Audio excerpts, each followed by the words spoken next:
आज हम law of exponent के ऊपर बात करेंगे। सबसे पहले आपको एक्सपोनेंट का कॉन्सेप्ट क्लियर होना चाहिए। एक्सपोनेंट को समझने के लिए सिंपल है 2x³ है।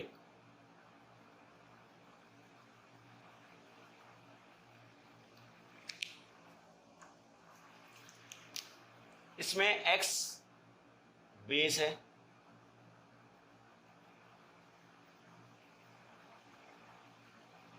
x के ऊपर जो न्यूमेरिक वैल्यू है इसको हम पावर या एक्सपोनेंट कहते हैं।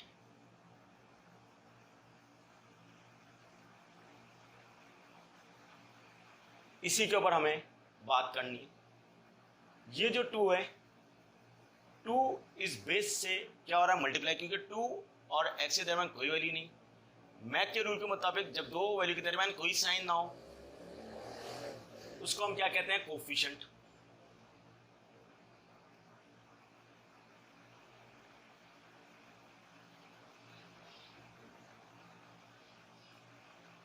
फिलहाल अभी आज हम एक्सपोनेंट के ऊपर बात करेंगे।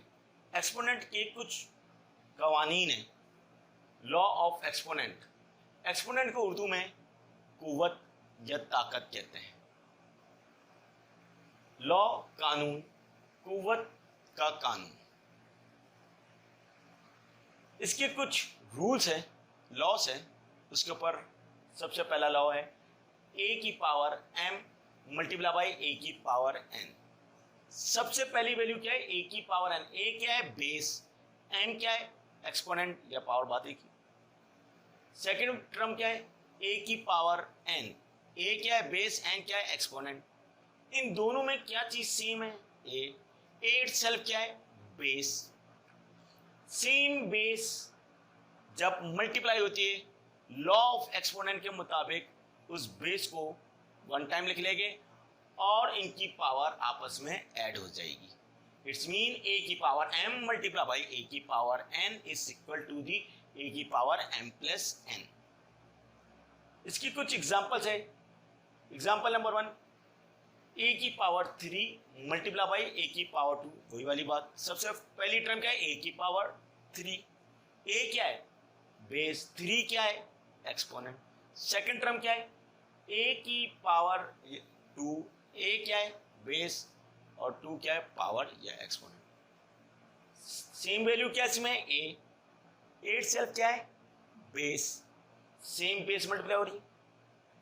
लॉ, फर्स्ट लॉ के मुताबिक उस बेस को आप वन टाइम लिख लेंगे और इनकी पावर को आप क्या कर देंगे, प्लस कर देंगे। 3 प्लस 2 5। इट्स मीन क्या बना, a की पावर 5। सेकेंड एग्जाम्पल, 2 की पावर 3 मल्टीप्लाई बाई 2 की पावर 2। फर्स्ट एग्जाम्पल में बेस a था, सेकेंड एग्जाम्पल में बेस क्या है, 2। सेम बेस मल्टीप्लाई हो रही है, उस बेस यानी 2 को वन टाइम लिख के इनकी पावर को हमने प्लस कर दिया। 3 प्लस 2 इज इक्वल टू 2 की पावर 5। जब भी पावर को एक्सपेंड करना हो तरीकेकार ये होता है, पावर 5 इस बात को इंडिकेट कर रही है बेस को अपने आप से कितने टाइम मल्टीप्लाई करना। हमेशा पावर इस बात को इंडिकेट कर रही है बेस को अपने आप से कितने टाइम्स मल्टीप्लाई करना है। पावर 5 इस बात को इंडिकेट कर रही है 2 को अपने ही आप से 5 टाइम मल्टीप्लाई करेगी। 2 इंटू 2 इंटू 2 इंटू 2 क्या हो गया, 32। थर्ड एग्जाम्पल, फर्स्ट और सेकंड एग्जाम्पल में बेस आपको यहाँ पे सिंगल टर्म की फॉर्म में थी। अगर आप थर्ड एग्जाम्पल में देखें, यहाँ पे दी होल पावर है। अब यहाँ पे L बेस नहीं है, M बेस नहीं है, ये पूरा ब्रैकेट बेस है L प्लस M। तो यानी इसमें क्या बेस है, ये ब्रैकेट है L प्लस M और एक्सपोनेंट क्या है, 3। जब भी किसी बच्चे को ऐसी हालत में ये पहचानने की प्रॉब्लम हो कि बेस क्या है, तो आसान अल्फाज में पावर जिस टर्म के ऊपर है वो क्या है, बेस है। अब यहाँ पे पावर 3 ना L के ऊपर है ना M के ऊपर है, किसके ऊपर है, पूरे ब्रैकेट। तो ये पूरा ब्रैकेट क्या होगा, बेस क्या रहेगा, L plus M the whole power 3 multiply by L plus M the whole power 2। इसमें बेस क्या है, एल प्लस एम, जैसे कभी मैंने थोड़ी देर पहले इंडिकेट कर दिया, ये पूरा ब्रैकेट बेस है। सेम बेस क्या है, L plus M, same base multiply हो रहा है, उस बेस को वन टाइम लिख दिया, एल प्लस एम, और उनकी पावर को प्लस कर दिया, 3 + 2 5। ये लॉ नंबर 1 की 2-3 एग्जाम्पल थी। इसी तरह से लॉ नंबर 2, ए की पावर m डिवाइड बाई ए की पावर n। इसमें क्या है, सेम ए क्या है, बेस, सेम बेस डिवाइड हो रहे, लॉ ऑफ एक्सपोनेंट के मुताबिक उस बेस को वन टाइम लिख के इनकी पावर को आप क्या कर देंगे, सबट्रैक्ट कर देंगे।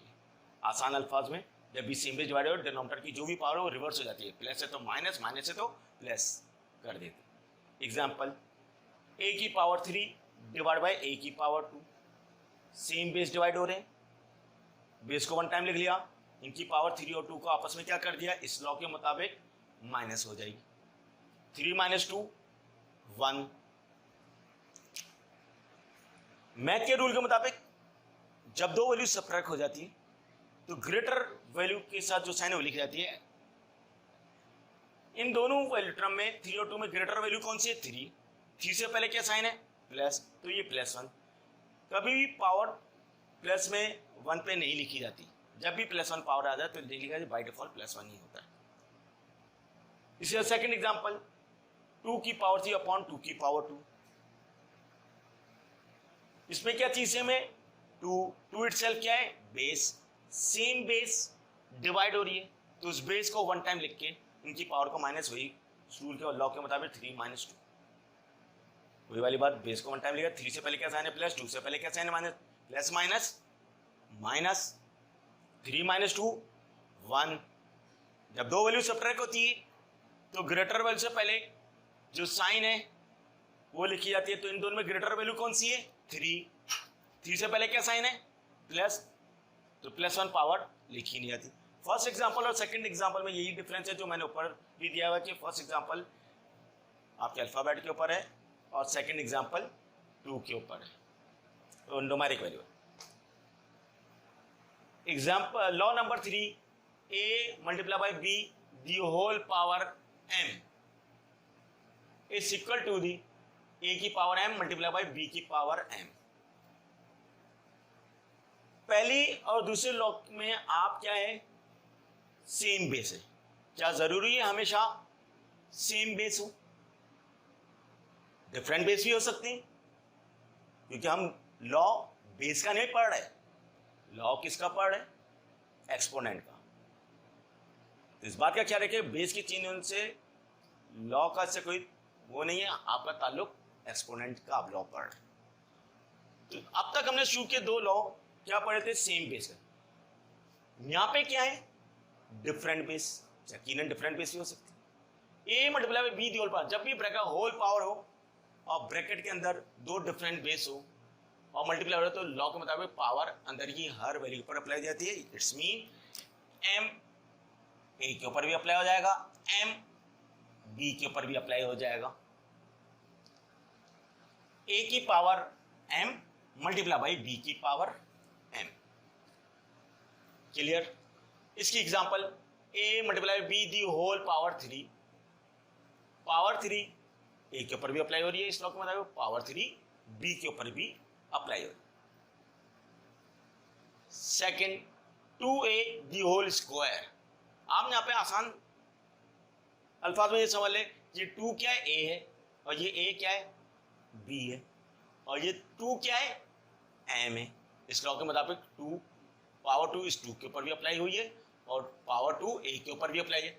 2 का स्क्वायर 4 होता है, 4a स्क्वायर। लॉ नंबर 4, वही वाली बात कि अभी मैंने कहा कि यहाँ पे डिफरेंट बेस मल्टीप्लाई हो रही है, यहाँ पे डिफरेंट बेस डिवाइड, चीजें वही है, बस यहाँ पे सेम बेस मल्टीप्लाई और सेम बेस डिवाइड थी। यहाँ पे डिफरेंट बेस के ऊपर है, a upon B the whole power m। Law के मुताबिक जब भी दी होल पावर हो और ब्रैकेट के अंदर 2 डिफरेंट बेस डिवाइड हो रही हो, तो लॉ के मुताबिक पावर अंदर की हर बेस के ऊपर अप्लाई हो जाएगी, यानी पावर m a के ऊपर भी अप्लाई हो गई और पावर m b के ऊपर भी हो गई। इसको मैं थोड़ा सा करेक्ट कर लेता हूँ। ए की पावर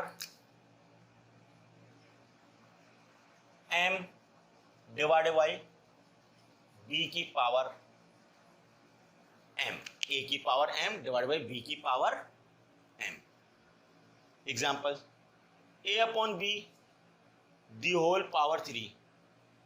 इस लॉ के मुताबिक पावर 3 a के ऊपर भी अप्लाई होगी और पावर 3 b के, यानी a upon b the whole power cube किसके बराबर है, a cube divided by b cube हो जाएगा।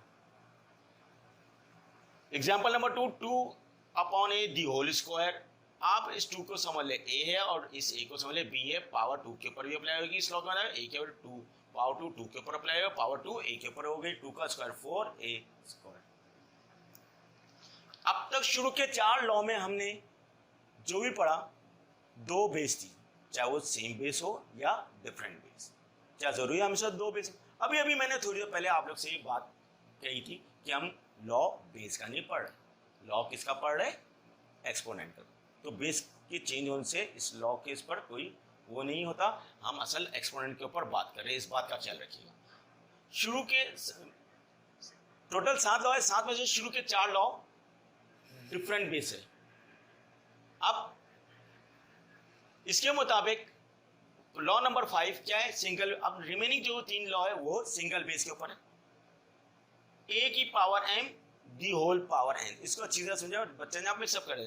यहाँ पे a क्या है बेस, m क्या है पावर। m किसकी पावर है, a की है। The whole power n, n किसकी पावर है, ना ही a की है ना ही m की, ये होल पावर है। अक्सर बच्चे ये n पावर m की समझते हैं, तो ये तरीका नहीं है। अगर ये चीज इस तरह से लिखी भी हो, a की power m new the whole power n, अब यहाँ पे n पावर किसकी, m की, लेकिन ब्रैकेट लगाने से अब ये m की पावर नहीं गई, ये दी होल पावर बन जाती है। इस बात का ख्याल रखिए। इस लॉ के मुताबिक जब भी सिंगल बेस होती है, पावर दी होल पावर होती है, तो दोनों पावर आपस में क्या हो जाती है, मल्टीप्लाई हो जाती है, m मल्टीप्लाई बाई n। इसकी एग्जांपल a की power 3 the whole power 2, a क्या है बेस, 3 क्या है एक्सपोनेंट, किसकी है, a की। ये 2 क्या है एक्सपोनेंट, किसे, दी होल। उसके मतलब बेस को तो 1 टाइम लिखा है, ये दोनों पावर आपस में इस लॉ के मुताबिक मल्टीप्लाई हो जाएगी, 3 और 2 आपस में मल्टीप्लाई हो गए, 3 2 6। लॉ नंबर 6, जब भी सिंगल बेस की पावर 0, a की पावर 0 इज इक्वल टू 1, यानी जब भी किसी भी बेस की पावर 0 या किसी भी वैल्यू की पावर 0, वो हमेशा किसकी वैल्यू हो जाएगी, वैल्यू हो जाएगी बेटा 1 की हो जाएगी। 100 की पावर 0 इज इक्वल टू 1, चाहे मैं 1 अपॉन t की पावर 0 लिखूंगा तो भी इसका मतलब क्या है, ये पावर किसकी, 0 पावर किसकी, t की, तो इसका 1 आ जाएगा, 1 अपॉन 1 1। इसी तरीके से अगर मैं इसकी एक और छोटी सी एग्जांपल दूं,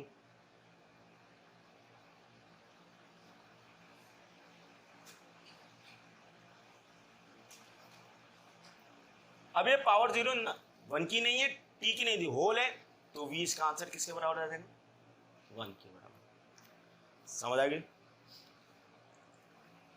लास्ट लॉ नेगेटिव का है, जब a की पावर -m, जब भी सिंगल बेस हो और उसकी पावर नेगेटिव में हो, तो मैथ के रूल्स के मुताबिक आपको उस नेगेटिव को पॉजिटिव में कन्वर्ट करना लाता है, क्योंकि जब तक हम नेगेटिव पावर को पॉजिटिव पावर में कन्वर्ट नहीं करेंगे उस वक्त तक हम उस वैल्यू को एक्सपेंड नहीं कर सकते, क्योंकि किसी भी वैल्यू को एक्सपेंड करने के लिए पावर का पॉजिटिव में होना लाजमी है। a की power -m is equal to 1 upon a की पावर +m है, यानी नेगेटिव को पॉजिटिव बनाने के लिए इसको इसकी रिवर्स पोजीशन पे ले जाते हैं, न्यूमरेटर है तो डिनोमिनेटर में शिफ्ट कर दे, डिनोमिनेटर तो न्यूमरेटर में। इसकी एग्जांपल a की पावर -3 इज इक्वल टू, इसको मुझे पॉजिटिव में करना है, तो अभी a की पावर -3 का है न्यूमरेटर में, इसको पॉजिटिव करने के लिए क्या लेना है, मैं इसकी रिवर्स में डिनोमिनेटर में जाएगा, यानी 1 अपॉन a की पावर +3। ना ही बेस में चेंजिंग आई, नहीं पावर है, चेंजिंग किसमें है, पावर की साइन पे चेंजिंग है। उम्मीद है कि ये आपको लॉ ऑफ एक्सपेरिमेंट का कॉन्सेप्ट अच्छी तरह से क्लियर हो गया हो। Thank you.